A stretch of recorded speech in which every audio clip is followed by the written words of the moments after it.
Capcom was kind of in a weird space in 2012. They released Resident Evil 6, which further strayed away from the survival horror roots of the series, with some scenarios being a third-person action-adventure game. And in the same year, they released Resident Evil Revelations for the Nintendo 3DS, which surprisingly embraced the survival horror roots of the series. And that's not entirely true. I covered Revelations previously on the channel, and while I feel it's far more survival horror than 6, it still trended toward action horror at times, especially when you neared the end. Regardless, it felt like Capcom was trying to gauge the feelings of the fan base, and while RE6 was a commercial success, it received harsh criticism for deviating away from what made the franchise great.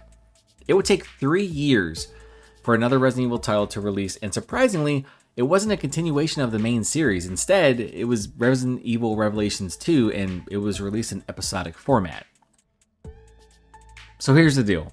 I think the original Revelations is solid and surprisingly holds up well today. With Revelations 2, I struggle to maintain interest at times, but that's primarily because the game is best played co-op and not solo. It's not that the game is bad. In fact, it can be pretty good, but it's just not as good as its predecessor. So let's get the positives out of the way first, because I think Revelations 2 does have some real highlights. First off, I think the setting is actually pretty great. Claire and newcomer Moira Burton, the daughter of the great Barry Burton, are captured by mercenaries and taken to a facility in the middle of nowhere. They have to escape the facility and then scour the island for other survivors, all the while maintaining their composure, because if they don't, they will mutate into monsters because the new T-Phobos virus responds to fear. They couldn't come up with a better name for T-Phobos? All I'm thinking about is T-Mobile. These two are constantly mocked by the Overseer, who you eventually come to learn is Alex Wesker, who just so happens to be the younger sister of Albert Wesker. It's good to know that Crazy ran in the family. In my opinion, Capcom really missed an opportunity to give her sunglasses, and before anyone says that would have been too on the nose, have you ever played a Capcom game? Now, after you complete Claire's scenario, Revelations 2 then shifts to Barry's perspective 6 months later. Your actions as Claire and Moira actually have an effect in these episodes, and I think that this is a very underrated aspect of the game, because what you do as Claire can open up secrets and different paths for Barry, and you're missing out on some really good weapons if you don't do a little bit of exploration, so keep that in mind. Barry is joined by Natalia, an orphan of Revelations Terra Grigia incident, and this little girl is a straight badass. Her traumatic experience has left her with no fear, so she's never getting in the way. She's an incredibly useful character because she's able to sense enemies, their weak spots, and even those that are completely invisible to the human eye. I'm going to get this out of the way. I really liked Natalia more than I did Moira, mainly because she's just happy to keep Barry company. And she wasn't saying completely off-the-cuff shit all the time. Yeah, sorry it took half a year. Fucking technology. Fucking right up the ass. Another strength of Revelations 2 was its narrative. This is a far more focused experience than its predecessor, and instead of introducing new characters to play each chapter, it solely focuses on our 4 heroes and their respective struggles. I really enjoyed when Moira and Barry have time to reflect about one another and their regrets as they are faced with the possibility of never seeing each other again. Surprisingly, there's a moment in the game in which your decision during a major cutscene can result in the bad ending. When this game tells you to switch perspectives, you do it. The weakness in the narrative, however, lies in its villain. Alex Wesker is fine, but nowhere in the same stratosphere as her brother Albert. She's a footnote with cliched motivations, and even though the perspective change shows her thrust into madness, which is a really nice touch, it doesn't change the fact that she's a one-note villain. And that's a shame, because Capcom had the opportunity to replace Albert with his sister, but with the finality of the ending, there is zero chance she comes back. That explosion is incredibly convincing. Look at her face. Damn. Now when it comes to gameplay, it can be a mixed bag, and that all depends on whether or not you're playing solo or with a friend. Character control is a slight step up from Revelations because the dodge actually feels responsive this time around and is mapped to a button. You no longer have a scanner. That's been replaced by your partner, who has the ability to identify items in the environment.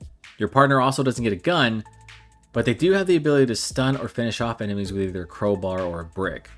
Moira can also blind enemies with a flashlight, allowing you to follow up for a quick kill.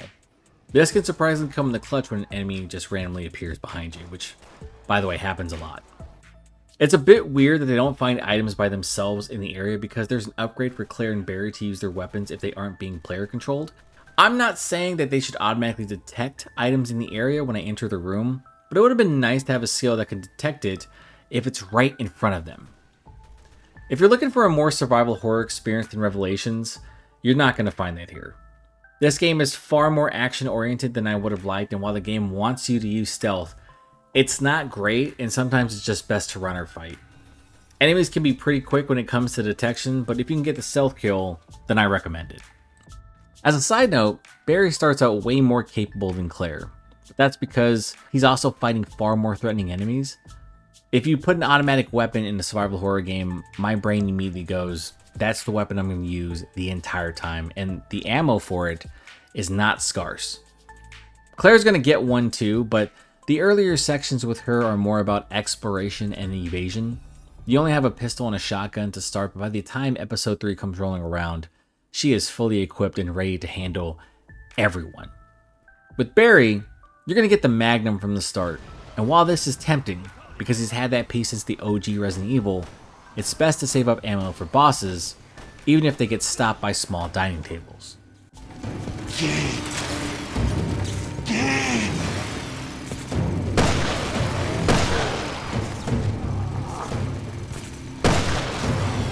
Monster's coming!